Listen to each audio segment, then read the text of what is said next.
আসসালামু আলাইকুম। নিপা ডেইলি কুকিংয়ে স্বাগতম জানাচ্ছি আমার আজকের রেসিপি দেখার জন্য। আজকে আমি আপনাদের সঙ্গে একটি মজার ও সুস্বাদু খলসা মাছ ভুনার একটি রেসিপি দেখাবো। কিভাবে অনেক সহজেই এই রেসিপিটি করতে পারবেন সেটাই আপনাদের সাথে শেয়ার করব। আশা করি আমার আজকের রেসিপি আপনাদের ভালো লাগবে।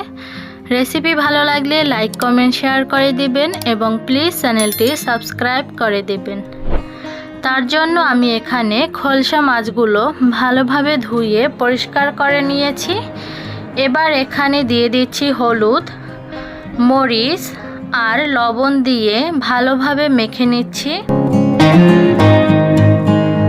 হলুদ মরিচ দিয়ে ভালোভাবে মেখে এখন আমি মাছগুলো ভেজে নিব। চুলায় একটি প্যান বসিয়ে তাতে পরিমাণ মতো রেগুলার খাবার তেল দিয়ে দিলাম। তেলটা যখন গরম হয়ে যাবে তখন এর ভিতরে খলসা মাছগুলো দিয়ে দিচ্ছি। আর এই খলসা মাছ খেতে কিন্তু অনেক বেশি মজার হয়। আমার মাছের এক পাশ ভাজা হয়ে গেছে, আমি আর এক পাশ উল্টে দিচ্ছি। উল্টে পাল্টে দুই পাশই বাদামি করে ভেজে নিচ্ছি।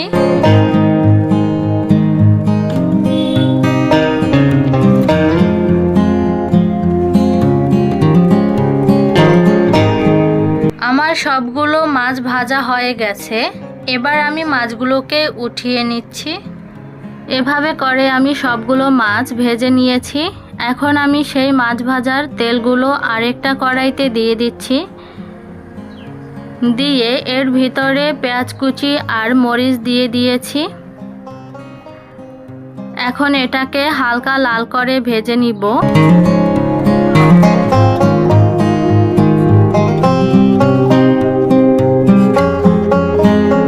পেঁয়াজ ভাজা হয়ে গেছে, এখন এর ভিতরে আদা রসুন বাটা দিয়ে দিচ্ছি 1 টেবিল চামচ পরিমাণ।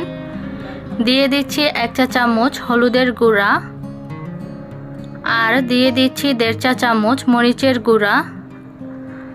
আর এখন এর ভিতরে দিয়ে দিলাম স্বাদ অনুযায়ী লবণ। আর মরিচের পরিমাণটা আপনি আপনার টেস্ট অনুযায়ী কম বেশি করে নিতে পারেন।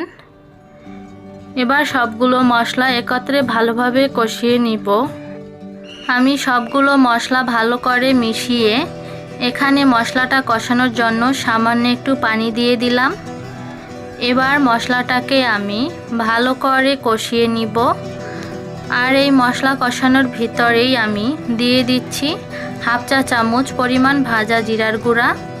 এবার মশলার মাঝে জিরার গুঁড়াটাকেও ভালোভাবে মিশিয়ে নিব।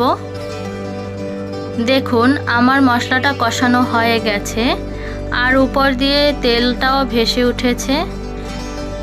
এ পর্যায়ে ভেজে রাখা মাছগুলো দিয়ে দিব। দিয়ে মাছগুলো আলতোভাবে নেড়েচেড়ে কষিয়ে নিব। বেশি জোরে নাড়া যাবে না, তাহলে মাছগুলো ভেঙে যাবে।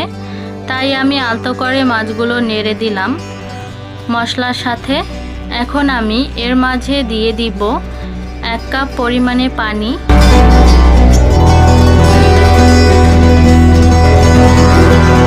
দিয়ে এটাকে আমি ঢেকে দিয়ে একদম ভুনা ভুনা করে নিব।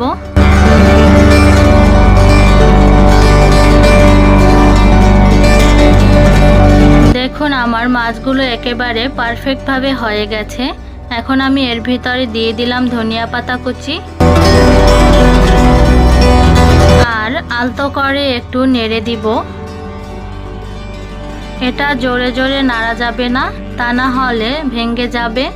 দেখুন কত সহজেই আমার খলসা মাছের চচ্চড়ি হয়ে গেছে।